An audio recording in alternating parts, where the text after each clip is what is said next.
ಒಂದು ದೊಡ್ಡ ಮಾಫಿಯಾಗಿ ಇವತ್ತು ಕರ್ನಾಟಕ ರಾಜ್ಯವನ್ನು ಸುಡ್ತಾ ಇದೆ. ಇದಕ್ಕೆ ಅಹೋರಾತ್ರಿ ವಿಧಾನಸಭೆಯಲ್ಲಿಯೂ ಕೂಡ ಹೋರಾಟ ಆಯಿತು. ಇನ್ನು ಎಲ್ಲ ಕಡೆ ರಾಜ್ಯದಾದ್ಯಂತ ಅಬಕಾರಿ ಹೋರಾಟ ಪ್ರಾರಂಭ ಆಗ್ತದೆ, ಅದರಲ್ಲಿ ಎರಡು ಮಾತಿಲ್ಲ.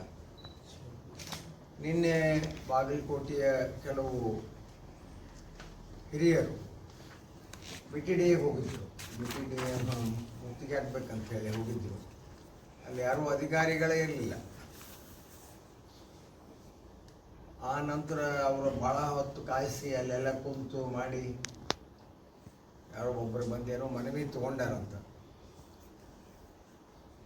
ಏನು ಈ ಕಾರ್ನರ್ ಸೈಟ್ ಎಲ್ಲ ಅವು ಆಕ್ಷನ್ ಆಗಬೇಕು.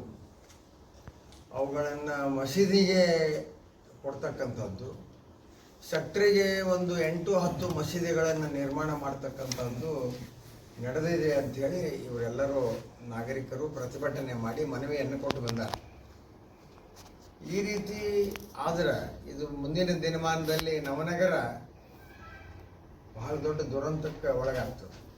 ಈಗ ನವನಗರ ಯಾರು ರಿಹ್ಯಾಬಿಲಿಟೇಷನ್ಗೆ ಯಾರು ಆಸ್ತಿಯನ್ನು ಕಳ್ಕೊತಾರ, ಮನೆ ಮಠಗಳನ್ನು ಕಳ್ಕೊತಾರ, ಅವ್ರಿಗೆ ರಿಹ್ಯಾಬಿಲಿಟೇಷನ್ಗೆ ಮಾಡಿದಂತಹ ಒಂದು ವ್ಯವಸ್ಥೆ, ಅದನ್ನು ಸರಿಯಾದ ರೀತಿ ಸದುಪಯೋಗ ಮಾಡಿಕೊಳ್ಳೋದು ಬಿಟ್ಟು ಈ ಕೋಮ ಭಾವನೆಯನ್ನು ಮನಸ್ಸಿನಲ್ಲಿ ಇಟ್ಕೊಂಡು ನೀವು ಏನೋ ಒಂದು ಹಿಡನ್ ಅಜೆಂಡಾ ಇಟ್ಕೊಂಡು 8-10 ನಾವು ಇಲ್ಲಿ ಒಂದೊಂದು ಸೆಕ್ಟರಿಗೆ ಮಾಡಬೇಕು, ಏನದು ನಿಮ್ಮ ಗುರಿ? ಯಾರು ಹೇಳೋರು ಕೇಳೋರು ಯಾರು ಇಲ್ಲ. ಇದೇ ರೀತಿ ಆದ್ರೆ ಇದೇನು ಅಧಿಕಾರ ಭಾಳ ದಿನ ಶಾಶ್ವತ ಯಾರಿಗಾದರೂ ಇರ್ತದಂತ ತಿಳ್ಕೋಬಾರ್ದು. ಮುಂದಿನ ದಿನಮಾನದಲ್ಲಿ ಇದರೊಂದು ದೊಡ್ಡ ದುರಂತ ಅಂತ ನಾನಂತೂ ಭಾವಿಸ್ತೀನಿ. ಈ ಊರಿನ ಜನ ಇದರ ಬಗ್ಗೆ ಗಮನ ಹರಿಸ್ಬೇಕಂತೇಳಿ ನಾನು ಕಳಕಳಿಯ ಮನವಿ ಮಾಡ್ತೀನಿ. ಅದಕ್ಕಾಗಿ ನಾವೇನು ಮಾಡಬೇಕು, ನಾವು ನಮ್ಮ ಲೆವೆಲ್ನಲ್ಲಿ ನಾವು ಮಾಡ್ತೀವಿ.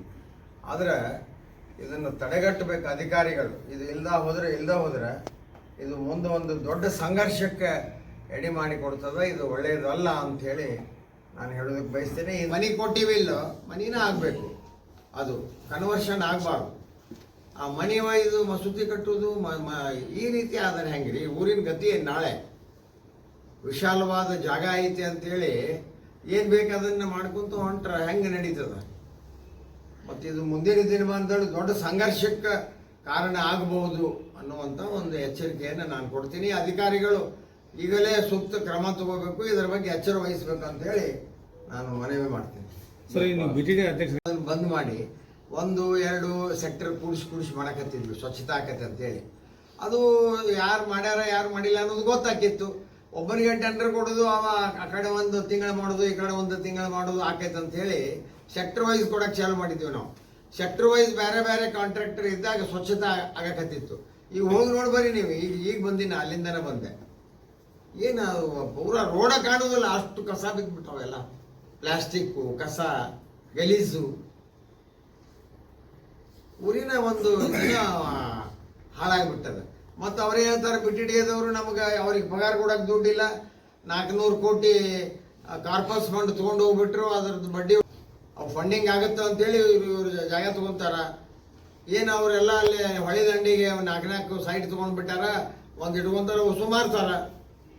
ಇದ್ರಲ್ಲ ಅಧಿಕಾರಿಗಳು ಯಾರ್ಯಾರಿದ್ರು ಅನ್ನೋದೆಲ್ಲ ಗೊತ್ತದಲ್ಲ ನಿಮಗೆ. ಒಂದು ರೀತಿ ತಿಮ್ಮಾಪುರ ಅವರು ಈ ಕರ್ಮಕಾಂಡದೊಳಗೆ ಅವ್ರು ರಾಜೀನಾಮೆ ಕೊಡಬೇಕು ಅಂತ ಕೂಡ ನಾವು ಒತ್ತಾಯ ಮಾಡ್ತೀವಿ. ರಾಜೀನಾಮೆ ಕೊಟ್ಟು ಇದನ್ನು ತನಿಖೆ ಆಗಬೇಕಿದು.